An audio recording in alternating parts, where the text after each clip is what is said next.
In the quiet French town of Mazan, a decades-long horror unfolded behind the closed doors of a modest home. It wasn't just betrayal, it was one of the most calculated, hidden, and grotesque crimes in modern French legal history. Dominique Pélicot, husband, father, and predator, orchestrated a living nightmare, and no one saw it coming, not even his wife. This is the true story of France's most disturbing marital crime. To the outside world, Dominique Pélicot was a quiet, aging artisan, a retired handyman in the sleepy southern town of Mazan. He blended into the rhythm of rural life, shopping in local markets, chatting politely with neighbors. There was nothing about him that screamed danger, but beneath the surface was a man who had long crossed the line between fantasy and calculated predation.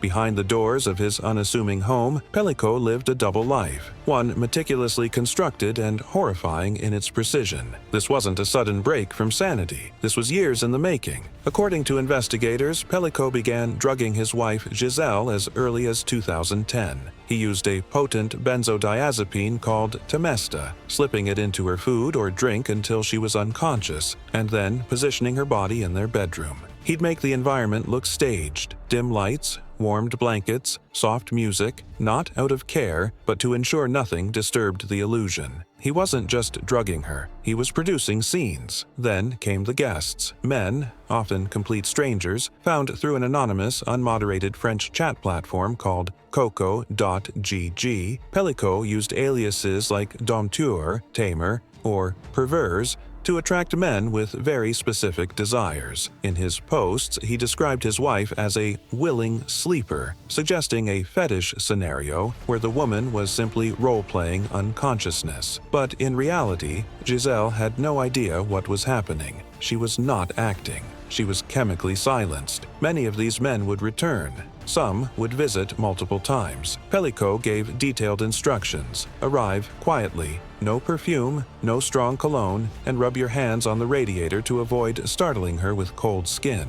He directed the scene like a film and recorded almost every act. Police would later uncover thousands of images and videos, a digital trophy cabinet that documented over a decade of systematic rape. These weren't blurry clips. Pélicot, obsessed with control, archived everything with timestamps, folders, and even descriptive file names. And yet, for years, no one noticed. The break in the case came in the most mundane of places, a supermarket. Pélicot was spotted behaving suspiciously, allegedly trying to film under women's skirts using his phone. When police investigated his devices, they weren't prepared for what they found. What started as a minor sexual harassment case quickly spiraled into what prosecutors now call one of France's most grotesque criminal operations. His wife, Giselle, didn't suspect a thing. She believed she was experiencing early symptoms of dementia. She'd black out, lose track of time, and feel unwell for days. Doctors couldn't explain it, but Dominique could, and he never said a word. For nearly a decade, Giselle had no memory of the repeated abuse. She believed she suffered from early-onset Alzheimer's due to unexplained blackouts and health issues. In truth, she was under the effect of chemical submission, a term used to describe drug-induced unconsciousness to facilitate assault. Police finally told her the truth 4 years ago. Her initial reaction was disbelief. She knew nothing of what was inflicted on her, said her lawyer, Antoine Camus. Rather than hide,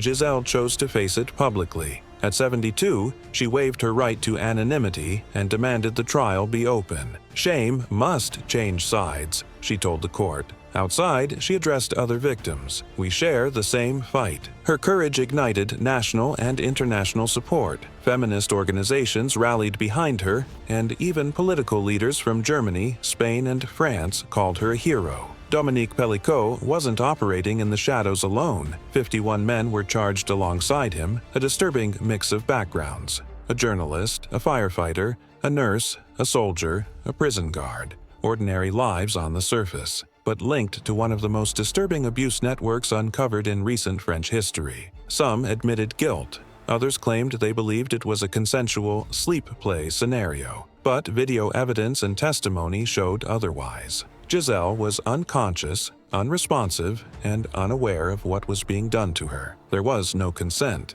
Pélicot had a precise routine. He preheated the bedroom. He instructed visitors to be quiet, avoid perfume or cigarette smells, and to warm their hands before entering. Everything was planned. Some men returned multiple times. Many were recorded, with hundreds of hours of footage later found by investigators. One man, Jean-Pierre M., adopted Pélicot's exact methods. He used drugs provided by Pélicot to sedate his own wife, without her knowledge, and allowed others to participate. She only discovered the truth when investigators showed her photographs found on Pélicot's hard drive. Other women, including former partners of the accused, came forward during the trial. Some described memory blackouts or waking up disoriented. One testified, "I'll never know exactly what happened, but something wasn't right." Most of the coordination happened through coco.gg, an anonymous French chat site. Pélicot used aliases in forums centered around unconscious or non-consensual scenarios. The site had operated for years with little oversight, until it was finally shut down in 2024 after being tied to over 23,000 complaints. Its founder and key administrators were arrested. On December 19, 2024, justice caught up. Dominique Pélicot was sentenced to 20 years in prison, with no parole until 2/3 of the sentence is served. The court labeled his crimes as calculated, sustained, and fully documented. All 51 co-defendants were found guilty, 47 for rape, 2 for attempted rape, 2 for sexual assault. Sentences varied. Some received up to 15 years, others as little as 3.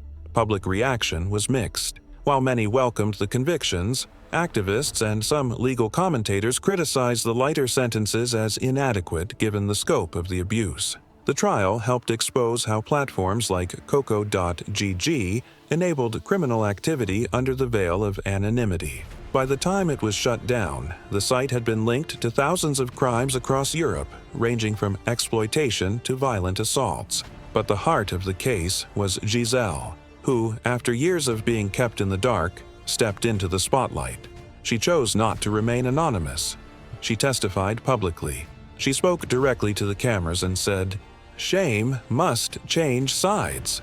Her case didn't just bring down a predator. It changed how a country talks about consent, power, and what can happen when abuse hides in plain sight. Dominique Pélicot wanted control. He wanted silence. But in the end, his victim spoke louder than he ever could. Giselle's story isn't just one of survival. It's a reminder that no secret stays buried forever. In every corner of the web and every hidden room, the truth waits, and it always finds a way out. Subscribe to Unlocked Confidential for more gripping real-life investigations, because the truth is never as far as it seems.